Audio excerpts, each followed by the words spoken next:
The first theme is something what I call the field of Quranic studies today. What's going on these days, what's happening, a little bit. Then we will take a look at the study Quran and the peculiar features of the study Quran. There are serious problems with Western scholarship on the Quran, particularly from the faith point of view. As a believer in the divine origin of the Quran, a Westerner who by definition says that I cannot be a scholar if I believe in something. I must be objective about it. You know, that whole hype. So we find scholars saying things like that, and some of that scholarship is very, very odd, to say the least. Some brilliant insights emerge from it, of course they do, but that's then the beauty of the book itself, rather than anything else. So that's one line of thought, not the time for us to worry too much about it, but just to put a marker there. Another new volume emerging in 2011 was a book by someone whom I have met and I respect enormously, Carl Ernst. He did a book called How to Read the Quran. And University of North Carolina Press, again something worth taking a look at.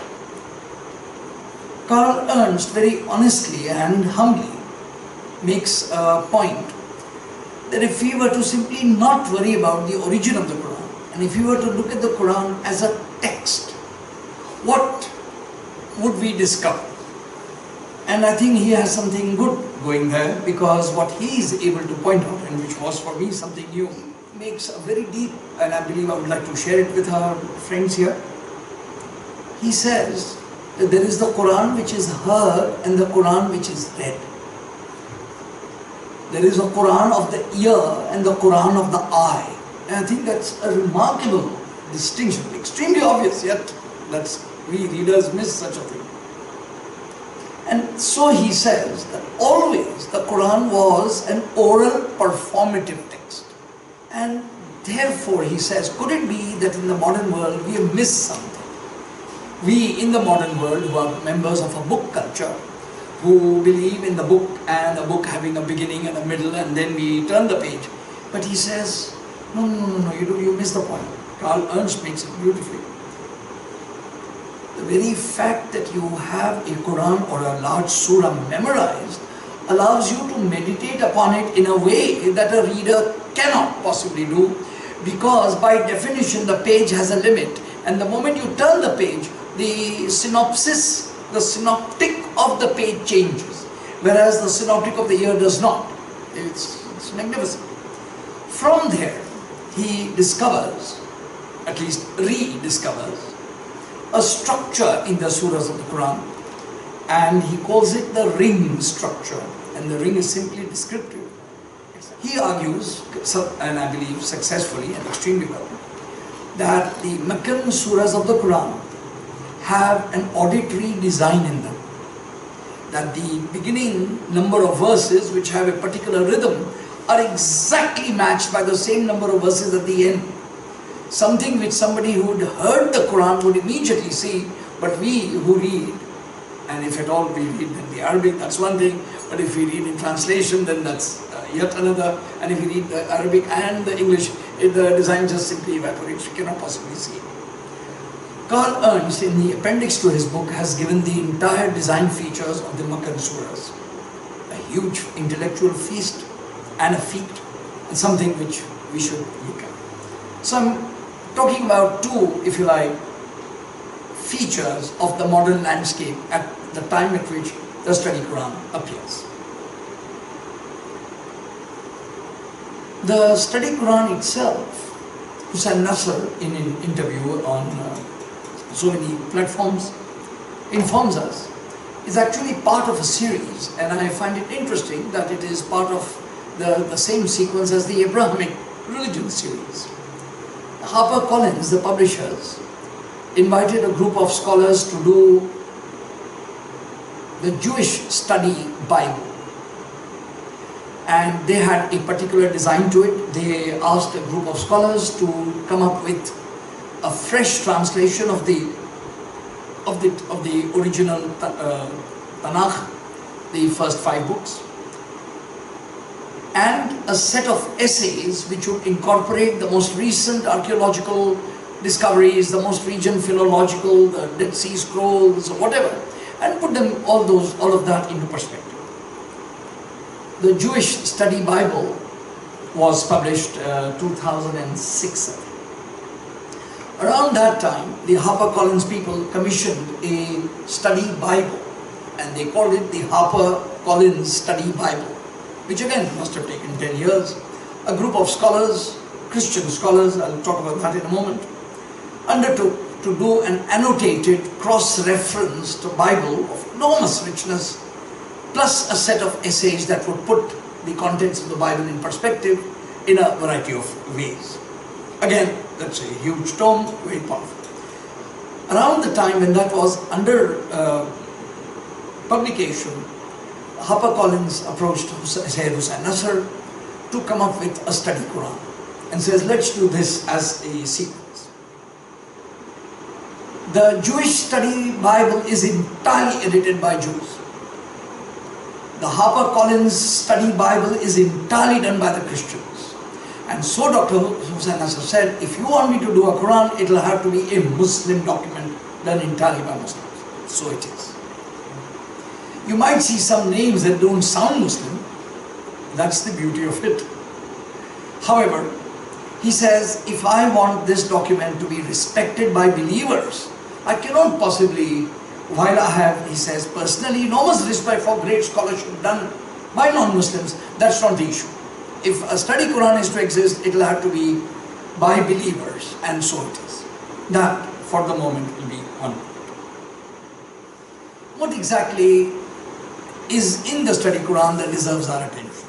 And I believe, let me just give you a capsule about what it is that this illuminates our understanding.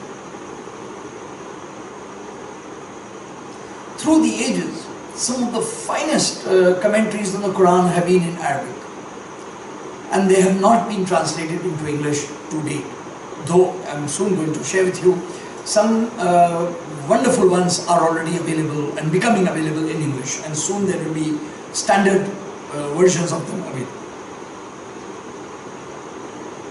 Because of this, and because they were multi-volume and extremely shall we say, fine quality, finesse, enormous finesse, they needed a different kind of scholarship to even be penetrable, to be accessible. They were extremely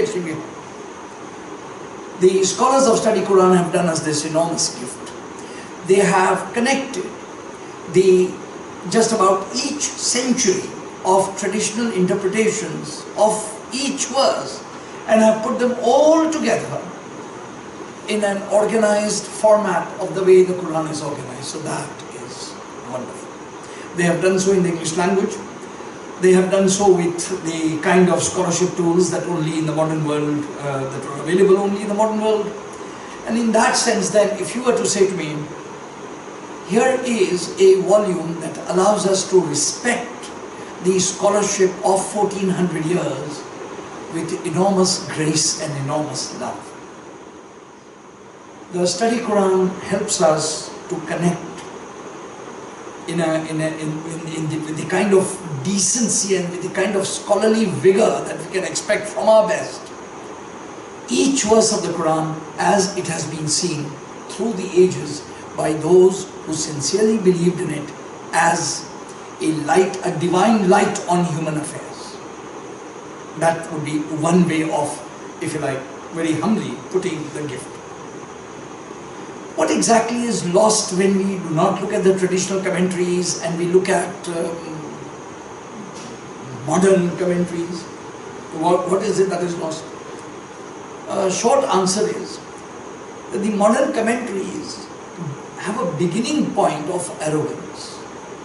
The enormous arrogance of a single scholar who says, I myself will interpret the book without all these centuries of geniuses who have gone through it.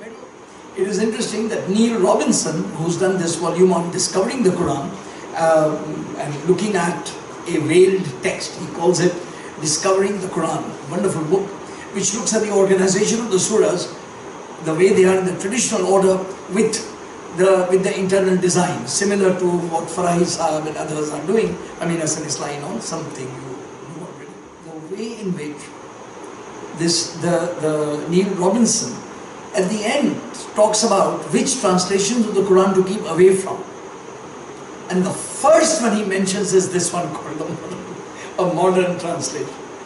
He says these are seriously skewed versions because they take some values of modern world to be relevant retrospectively in history. But that's bizarre. That's the atavistic fallacy. It's the fallacy in which perhaps one metaphor might make it easier. The atavistic fallacy of history. It's as if you have a five-story building, and you think you can change the fifth floor walls by changing the foundations. Dr. Nasr, in one of his introductions of the Study Quran volume, which he does with one of the editors, Maria Dakake, also makes a nice request to the people present. It must have been an American university that I could see. Please do not read this in big gulps. Read this slowly and read this in small doses. And I believe that exactly is the kind of thing. So in my humble review, I insisted on the word humble was, for if I was to claim that from the day I've got it till today I've read all of it, it would be first of all wrong claim, and it would also be irrelevant. No, I'm also going very slowly on this. But some interesting features that I would immediately recommend, if at all you get your hands on this, hit the essays first. Start with the essays at the end. And the very first one, How to Read the Quran, has some enormous insights on the way the Quran is to be read. Extremely fine writing, extremely well. The book deserves the kind of attention we have. It deserves the best attention we can give, because it gives us the tools to make that attention worthy. And for that, may Allah bless all the editors of this and all those who had anything to do with making it a reality in the world. Ameen. Allahumma salli ala Sayyidina Mawlana Muhammad wa ala ali Sayyidina Mawlana Muhammad bi adade maafi jameel Qur'an harfan bi adade kulli harfin alfan alfa. Ameen. Subhanallah. Allahumma salli ala